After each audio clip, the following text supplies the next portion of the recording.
I just wanted to read along with you for these two stories that you have this week, if you would like that help with me reading the story to you. If you don't want me to read it to you, then you don't have to listen to this video, but if you want to read along with me to help you finish your work, then you can do that now. To help me understand the play's plot, I'm going to identify the play's episodes. Okay, remember the episodes are the different things that we talked about. We have exposition, that's the beginning. We have the rising action, the climax, the falling action, and the resolution. Lost in Time. Curtain rises on an elaborate museum exhibit featuring a gigantic T-Rex skeleton. Two boys gaze up at it with awe. So remember, picture the play in your head. Jamal. Look at the enormous size of that thing's teeth. James.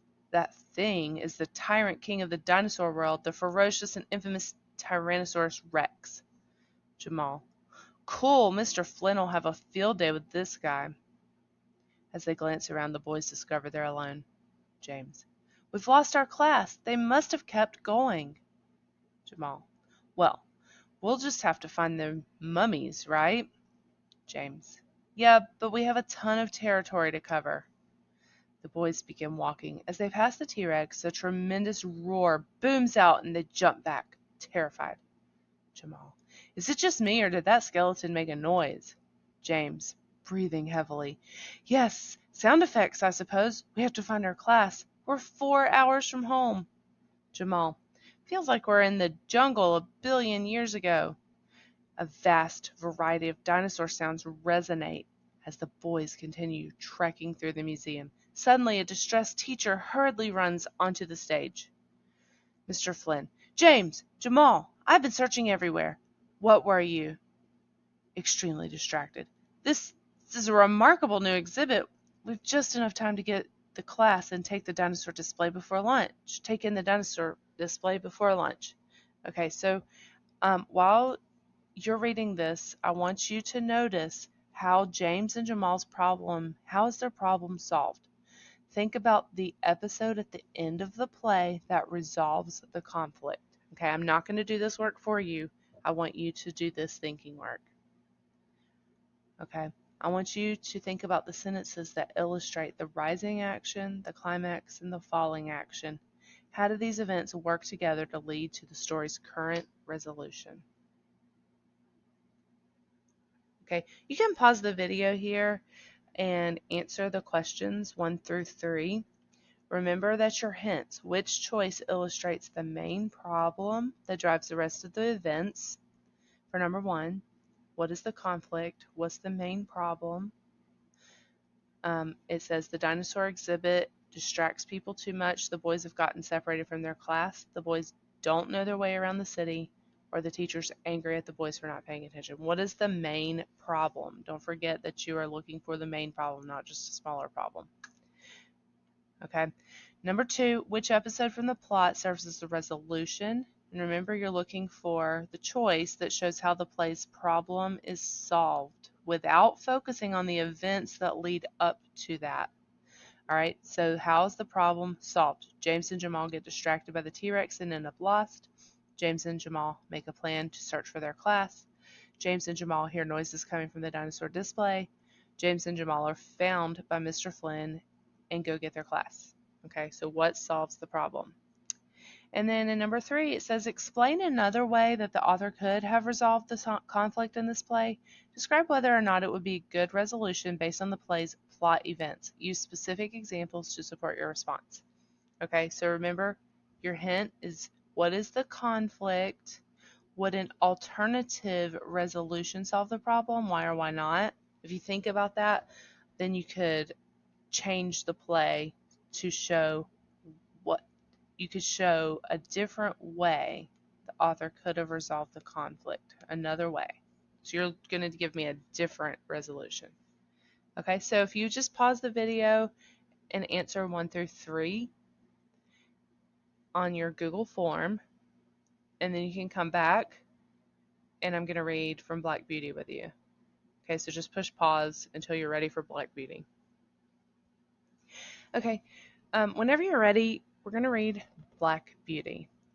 This is an excerpt from a story told from the point of view of a horse named Black Beauty. Okay, and while we're reading, I want you to remember to think about the exposition beginning, the rising action, the climax, the most exciting part, the falling action, and the resolution which solves the conflict. One day, late in the autumn, my master had a long journey to go on business. I was put into the dog cart, and John went with his master. There had been a great deal of rain, and now the wind was very high and blew the dry leaves across the road in a shower. We went along merrily till we came to the toll bar and the low wooden bridge. The river banks were rather high, and the bridge, instead of rising, went across just level, so that in the middle, if the river was full, the water would be nearly up to the woodwork and planks, but as there were good substantial rails on each side, people did not mind it. The man at the gate said the river was rising fast, and he feared it would be a bad night. Many of the meadows were under water, and in one low part of the road the water was halfway up to my knees.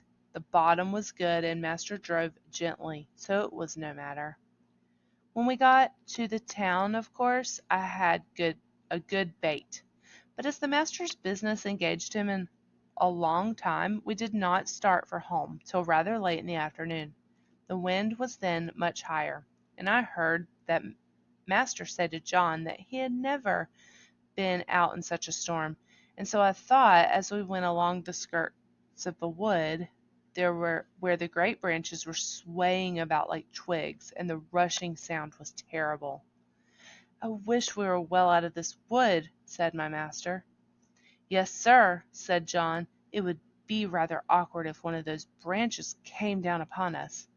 The words were scarcely out of his mouth when there was a groan, a crack, and a splitting sound, and tearing, crashing down among other trees, came an oak torn up by the roots, and it fell right across the road just before us.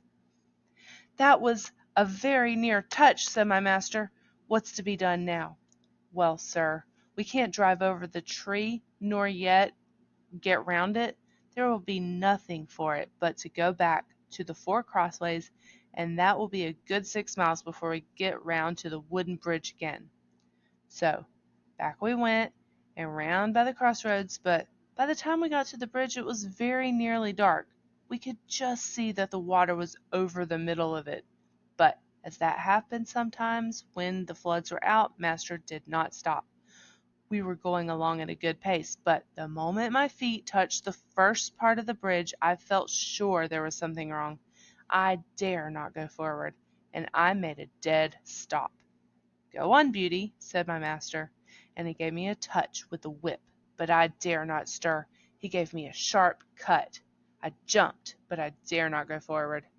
"There's something wrong, sir," said John, and he sprang out of the dog cart and came to my head and looked all about. He tried to lead me forward. "Come on, Beauty, what's the matter?" Of course I could not tell him, but I knew very well that the bridge was not safe. Just then the man at the toll gate on the other side ran out of the house, tossing a torch about like one mad. "What's the matter?" shouted my master. "The bridge is broken in the middle, and part of it's carried away. If you come on, you'll be into the river."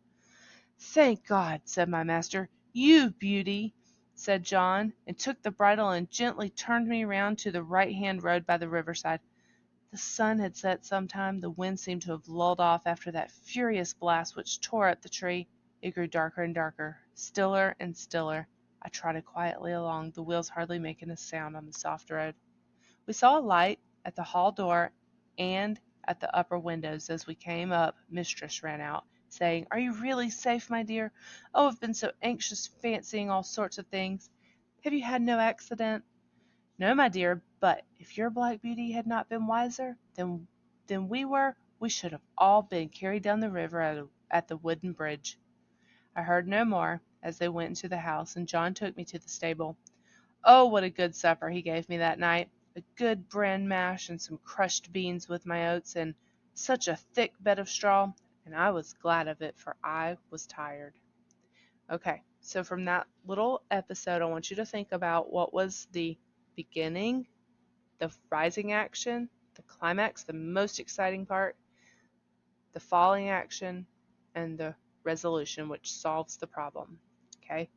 Number 1 says, read the sentence from paragraph 3. The wind was then much higher, and I heard the master say to John that he had never been out in such a storm. And so I thought, as we went along the skirts of a wood where the great branches were swaying about like twigs, and the rushing sound was terrible. Which part of the story's plot structure does this sentence illustrate? Exposition, the climax, the rising action, or the falling action? Number 2 says, which of these sentences explains how the plot is resolved? A. We were going along at a good pace, but the moment my feet touched the first part of the bridge, I felt sure there was something wrong. Okay. B. Of course I could not tell him, but I knew very well that the bridge was not safe. C. The bridge is broken in the middle, and part of it is carried away. If you come on, you'll be into the river. D. No, my dear, but if your Black Beauty had not been wiser than we were, we should all have been carried down the river at the wooden bridge. Okay, so think about how the plot was resolved. All right, number 3 says, what is the main conflict in the story? Okay, the problem, the main problem. Remember, conflict is your problem. A says, the storm causes a large branch to fall and nearly hit Black Beauty and the men.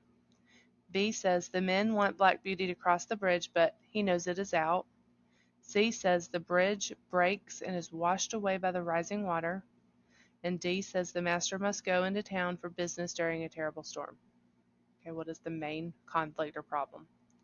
And 4 says, how does Black Beauty's decision not to cross the bridge change the story? So remember, complete sentences and cite the text. When you finish this, make sure you turn it in on Google Forms.